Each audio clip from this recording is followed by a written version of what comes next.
Everyone, Gil here at Graymanprepping. All right, for this installment of Prepping in Private, this is installment number 2. We're going to be talking about prepping in private. What's that? So we're going to be explaining what prepping in private actually means. But before we get into that, I'd like to take this opportunity to invite all those who have not subscribed to the channel to go ahead and click that little red button down there and subscribe. And then click the notification bell that pops up right next to it. That way you get notified every time I post a new video and you don't miss out on any of the important information I'm trying to share with you. Doesn't mean you got to watch it. After all, this is America. You can watch it or not. I'm not a certain political party tells you have to do something. Alrighty, so prepping in private, what is that? Basically what we're talking about when we talk about prepping in private, that is doing what you're doing privately. Don't advertise it. In other words, it's called OpSec. OpSec? What the heck is OpSec? Well, I'm glad you asked. So I'm going to show you here. Got a quick presentation here on what OpSec is. Operations security. It is a process that identifies critical information to be determined if friendly actions, those actions conducted by you towards yourself or another, can be observed by a possible adversary, and then it determines if said information obtained by said adversaries can be interpreted by them to be useful to them, and then executes selected measures that eliminate or reduce the adversary's exploitation of said friendly critical information / actions and eliminates future said actions. Yeah, okay, I added more in that was in originally. I just tried to cut it down on the screen there so you're not getting blindsided by a whole bunch of small print. All right, so basically, keep your mouth shut. Don't be advertising what you're doing and announcing to the world, hey, I just got 3-year supply of freeze-dried food. No. All right, let's continue on. So in a more general sense, OpSec is the process of protecting individual pieces of information that can be grouped together to give the bigger picture, called aggregation, to those you don't want to have said knowledge. Those of you that are still confused, well, we're going to apply this to family OpSec because you're not a military unit. The procedures result in the development of countermeasures or actions by you and your family, which include taking precautions against people eavesdropping on what you're doing and saying. It encourages you to pay close attention to details in any pictures you take that you're thinking about posting on social media, noticing things such as items in the background, like, oh, there's your street address on the front of the house, or that's your, this is the, as you're driving along, you're doing a little video. Oh yeah, this is how I get to my house. No, you don't want to post that stuff. It also, it talks about not talking openly on social media about all the stuff you're doing. For years, people have been talking about don't post on social media when you're leaving town on vacation, that you're going to be gone for a couple weeks. That's an instant invite for people to come break into your house and steal your stuff. The same thing goes on about all your activities. You're not going to be talking openly on social media about things you're doing that relate specifically to prepping or certain sporting activities you do, such as skeet shooting, going hunting, bow hunting, whatever it is. You're not going to be talking about that, just putting all the information out there for people to go, this guy might be a place to hit when the balloon goes up. It also means not talking to your friends and acquaintances about information activities pertaining to your prepping specifically. But, I'm thinking about, trying to get a friend of mine involved in prepping. We'll address that in a little bit. But on the general overall, OpSec means you're looking at things to take care of it, to make sure you don't spill the beans on what you're doing and invite someone to come break into your house. Okay? Because basically, when you start talking about prepping and all the stuff you're doing, you've just made your family a target. For preppers specifically, this process, it includes identifying what actions, including all types of communication, that can be observed by a possible adversary, and determines measures that eliminate or reduce a possible adversary or enemy from that's observing, said actions. Okay, look at that a little bit more into it. We're going to be talking about ways to hide your actions so somebody else doesn't see them. Because remember, OpSec security operations is to protect your family. And I believe that is it. Yeah, that's it for the PowerPoint. No more PowerPoint. Yay! All right, so what are ways that you can do this to hide your actions so you're not advertising, hey, I just picked up, 500 pounds of wheat in Costco, or I just, bringing all this food in, I'm hauling it in, cartloads of it, all your neighbors are like, oh, man, he's getting a lot of food. What's going on? Wow, he's got 20 packs of toilet paper. Yeah, we want to avoid that. All right, so ways to avoid that. Going to my note cards here to make sure I don't forget anything for you. Camouflage your gathering. No, it does not mean put on your ghillie suit and your battle rattle and sneak around out there. No, we're not talking, that's not camouflage in a city environment or an urban environment. That's standing out like a sore thumb. Camouflaging your gathering means to make it blend in so it's not noticed by anybody.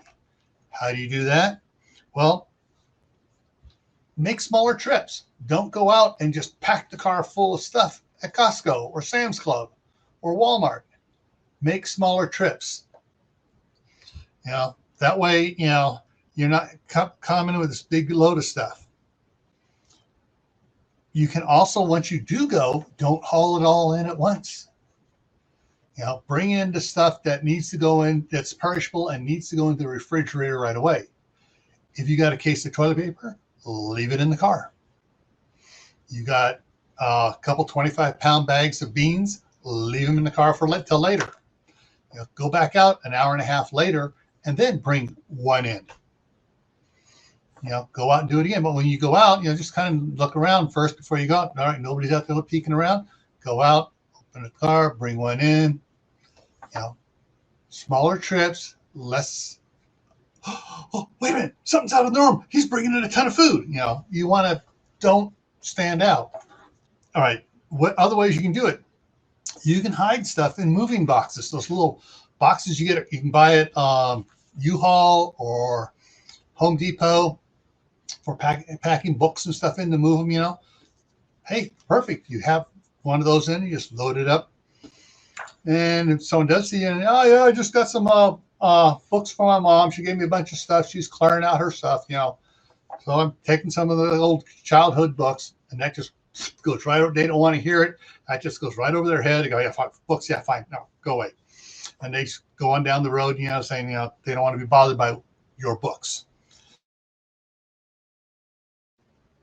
All right. Clothing stores sometimes have big bags, that says, it'll say like, what I'm thinking about, TJ Maxx or Macy's or something like that, things that, do not shout food. Well, you can have those in the car and stick some of your preps and stuff that you bought into those bags. So if someone sees you in, they see this thing saying TJ Maxx, oh, they just bought a bunch of clothes. And all they're thinking is you just bought clothes, you're not stocking up on food. Here's one from Uncle Al at Diebold Frog 79. Suitcases. Seriously, you put a couple suitcases in the car, you go shopping, you pack them up at the store in the parking lot, you go home, and all the neighbors see is you're wheeling suitcases in. They must have been gone for the weekend or something. Oh well. Yeah. All right, and it really doesn't draw attention to the fact that you're stocking up. All right, timing is another way to camouflage your prep gathering. You know your neighborhood, you know the activity of your neighbors and everything else. Pick the best time when nobody's out, whether that's early in the morning or late in the evening, to bring a lot of the items in, especially if you got some big items and you don't want to be hauling those in. Wait until even when you know nobody's around. We mentioned earlier that not sharing information, but when it comes time that you want to share information with a specific friend, before you do, dig a little deeper into that friend's thought processes. How do you do that? Ask some sly questions. Bring up subjects to find out what his opinion are on the subjects. Like, oh, man, did you hear about what they did about making more guns, illegal, making them classify more guns as machine guns rather than single action guns, and things like that. Or what just what you can probably ask people. I'm not going to try to give you all the answers, but use your brain. Think of things that would set off triggers for you if they go, you know what I mean. You're looking for feedback on questions you're putting out there to get a feel of what their real thought processes are and how they feel down inside about issues. All right, go slow. Don't overwhelm them, especially if they go, yeah, I'm thinking about getting more supplies and stuff. I'm getting really worried and stuff. Don't go, oh, glory, hallelujah, I can save you of all this information. Don't do that. Take it slow and then say, yeah, prepping's not a bad idea. I remember my grandmother or my great grandmother back in the early 1900s. They used to stock up all the time for winter, so they'd have goods that would last all the way through the winter. And you'll get a feedback from him. That sounds like a good idea, or whatever it is, that is encouraging for you to share more information. But whatever you do, don't share all your information. If you have 2 years worth of food, don't tell them you got 2 years worth of food. You tell them, yeah, I got several months worth. That way he knows that, yeah, you got a couple months. Well, I better get a couple months too. The object in this part of it is to get them prepared so they don't come knocking on door for your supplies, because you don't want them taking your supplies from your kids' mouths. All right. Another question you can ask them is what they think about preppers and them stocking up for emergencies like wildfires and tornadoes and hurricanes. Find out how they feel about that as well, because that may be a good inroad to start getting their mind open up to more aspects of prepping. Gardening is another way you can do it too. Yeah, I planted a whole bunch of tomatoes. Now I'm going to have to can them and make spaghetti sauce and salsa and stuff like that. Get them involved in the positive aspects of prepping.